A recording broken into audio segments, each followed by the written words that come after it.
It's long been thought of as the safest way to travel, but a series of high-profile incidents, including a mid-air collision that claimed the lives of 67 people, has some wondering whether it's truly safe to fly. Crash, crash, crash. It's been one after another after another. I just saw a fireball and then it was just gone. It was a CRJ and a helicopter that hit. And a right base expected to go around when you just had an emergency. This airplane just crashed at 2-3. We have a huge emergency on 2-3. We have a lost aircraft.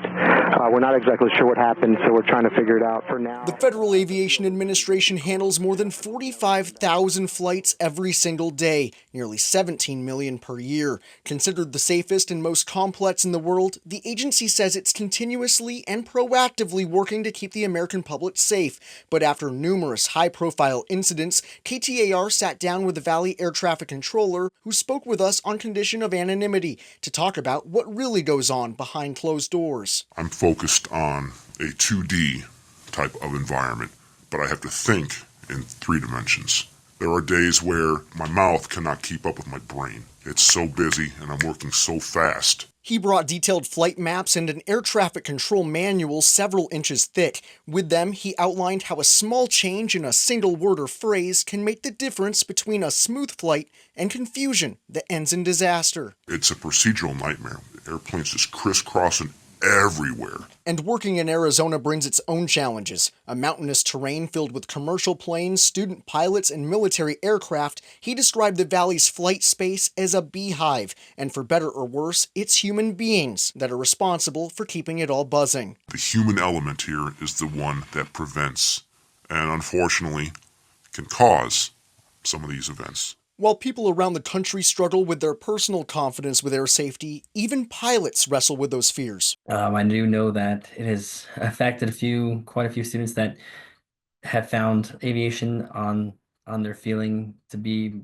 a little more unsafe. Cody Bowman is the owner of Noble Air Aviation. He runs a flight school in Marana, Arizona near Tucson, training pilots at the same airport where 2 people died in February in a mid-air collision between a pair of small planes. A tragedy that hits close to home figuratively and literally. Bowman knows going up in the air is a decision every pilot must make for themselves. You kind of got to step back and make sure that you yourself are always going to be doing something safe. You can always make that decision to go up and take that flight. And there's a lot that goes into making that choice. You're checking brake lines, you're checking fuel levels, you're checking the quality of the fuel, you're checking, is there stress, is there fatigue, did I get enough sleep, am I taking medication or not taking medication? Does anything that's happening personally going to affect my ability of flying this aircraft safely? Once in the air, Bowman says every pilot needs to be constantly aware of their surroundings. It's not like sitting in traffic to where you're just kind of looking 5, 10, 50 feet in front of you. You're having to actually check out the entire way. And that means pilots literally looking out for each other, even taking a fellow pilot under their wings. Over at the non-Tired airport, there was a young lady soloing by herself as a student. She was so nervous, she had actually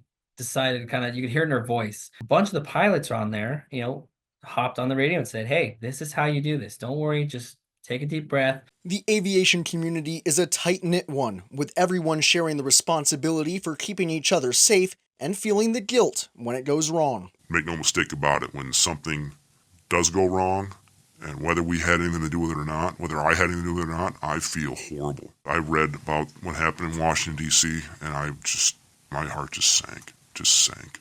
I've seen accidents with my eyes over the years. That stuff sticks with you. The job is a high-stakes environment filled with stress, but where boredom can mean missing something vital. Our anonymous source says mistakes happen. In fact, he's caught hundreds. I catch them every day. I make mistakes myself all the time. Assign an incorrect altitude, and I catch it, and I solve it. Or there have been times, absolutely, where I make a mistake, and somebody overhears it, goes back and forth all day long. It's a system that's dominated by human performance. And if that doesn't bring you comfort before your next flight, maybe parting words from our air traffic controller will. We care so much about the safety and the integrity of the system and the people in those aircraft and on the ground. We are making sure this airspace is safer than safe every single day. Colton Krolak, KTAR News.